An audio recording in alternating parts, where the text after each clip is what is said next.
प्रिय दोस्तों, नमस्कार। आप सबका कर्मयोग आध्यात्मिक परिवार में स्वागत करता हूँ। सुस्वागतम।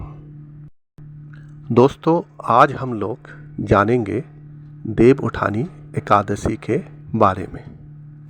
शास्त्रों के अनुसार कार्तिक मास के शुक्ल पक्ष की एकादशी तिथि काफ़ी खास होती है, क्योंकि इस दिन चतुर्मास का समापन के साथ ही भगवान श्री हरि योग निद्रा से जाग जाते हैं। इस एकादशी को देवोत्थान एकादशी और प्रबोधिनी एकादशी के नाम से भी जाना जाता है।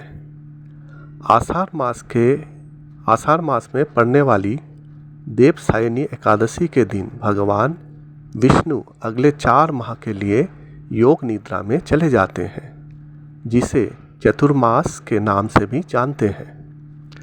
इसके साथ ही कार्तिक मास की शुक्ल पक्ष में पड़ने वाली एकादशी के दिन भगवान विष्णु जाग जाते हैं।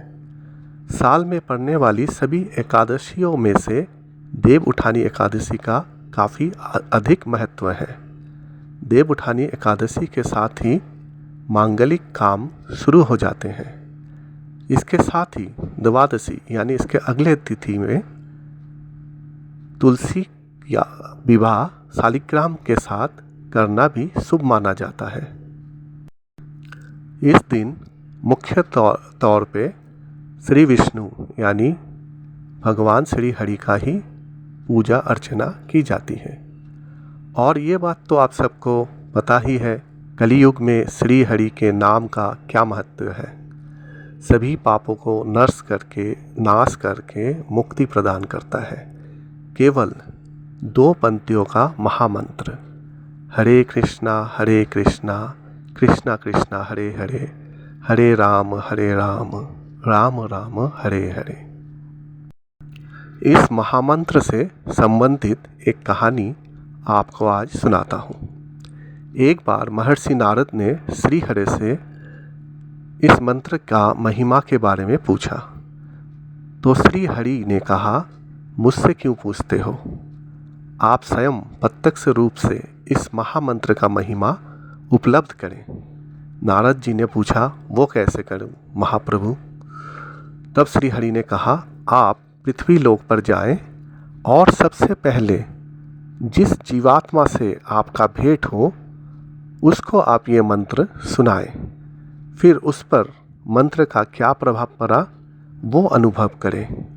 वहाँ से आपको मंत्र का महिमा का ज्ञान प्राप्त होगा। श्री हरि के निर्देश अनुसार नारद जी पृथ्वीलोक पर आ पहुँचे। उनका सबसे पहला भेंट एक कीड़े से हुआ, जो एक गोबर जैसे किसी पदार्थ से जन्मा था। नारद जी ने उस कीड़े को हरे कृष्णा ये महामंत्र सुनाया और उस कीड़े से कुछ पूछते इतने देर में तो वो कीड़ा मर चुका था। नारद जी घबरा गए और श्री हरि को पुकारने लगे। बोले, प्रभु आपने तो सब देख ही लिया है, आप मेरे लिए आगे क्या आज्ञा है? तो श्री हरि ने कहा, आप पूरब दिशा की तरफ आगे बढ़े। आपको एक नवजात गाय का बछड़ा वहाँ दिखाई देगा।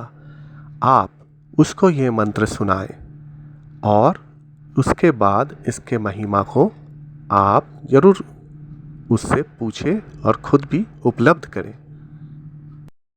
ना चाहते हुए भी नारद जी आगे बढ़ गए और उनको एक नवजात बछड़ा दिखाई दिया।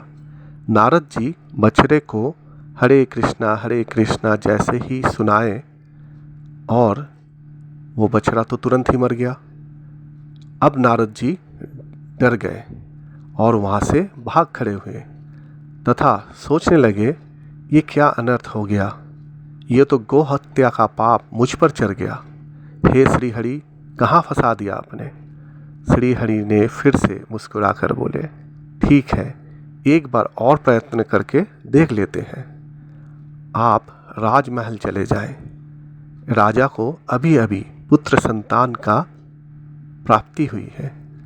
आप उस नवजात शिशु को सुनाइए ये महामंत्र।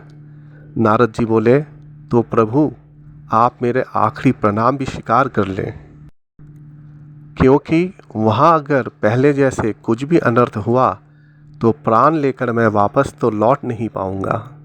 श्री हरि बोले, आप तो विश्वास रखिए कम से कम इस महामंत्र पर। नारद जी डरे डरे महल पहुँचे और उस शिशु को सुनाया ये महामंत्र। इस मंत्र को सुनते ही उस शिशु ने अंतर आत्मा से नारद जी को प्रणाम किया और बोले, धन्य है आप जो हर पल मेरे साथ रहें तथा इस महामंत्र को सुनाते गए, और मैं जन्म जन्मांतर के पाप से मुक्त होता चला गया, साथ ही एक के बाद एक योनियों से भी मुक्त होता गया और अब मनुष्य योनि में जन्म ले लिया है।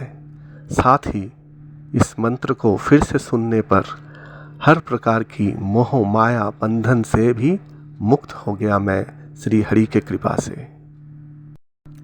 तो देखा दोस्तों आप लोगों ने, महर्षि नारद जी के साथ साथ हम लोगों को भी ये पता चल गया कि इस महामंत्र का क्या महिमा है। आशा करता हूँ आज का विषय आपको अच्छा लगा होगा। अगले वीडियो में फिर मिलेंगे नए किसी विषय को लेकर। हमारे साथ बने रहे, साथ ही चैनल को लाइक, शेयर और सब्सक्राइब अवश्य करें। माँ काली की कृपा से सब खुश रहें, आनंदित रहें, स्वस्थ रहें। नमस्कार, धन्यवाद।